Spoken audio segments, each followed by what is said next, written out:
Breaking news right now on Express Scripts and Medco. Pat Wechsler, the reporter who covers healthcare for Bloomberg, covers Medco in particular.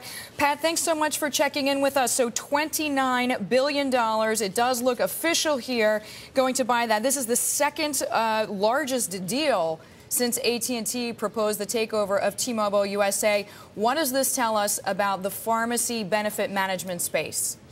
Well, it's very competitive right this second. CVS has been a very competitive bidder for a lot of contracts recently, and Medco has lost $3.5 billion in contracts just since March. And I think basically Express Scripts and Medco are coming together to give themselves the kind of scale that will allow them to dominate the space, because they will be by far the behemoth in what is a very small space. There's not, maybe a handful of competitors in this area. Speaking of strategy, Pat, the idea here, I guess, is to benefit from some of the overhauls in healthcare law. Is that right? I'm sorry, say that again? I said, as far as the strategy for the deal, my guess is the idea is that these two companies can benefit, both of them, from the healthcare overhaul law.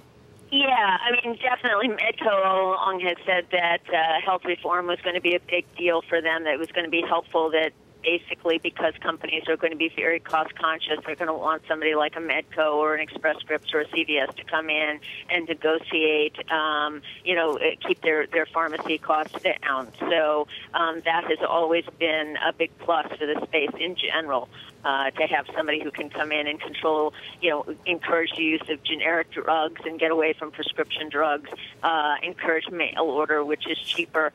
All these things help employers. And so, yes, I think definitely they're benefiting from that. They would have benefited from that without this merger, though. This merger is really competition with CVS and, trying to give themselves a size. Pat, we thank you so much. The largest in the history of healthcare services. Just to repeat the headline here, Express Scripts buying Medco, price $29 billion.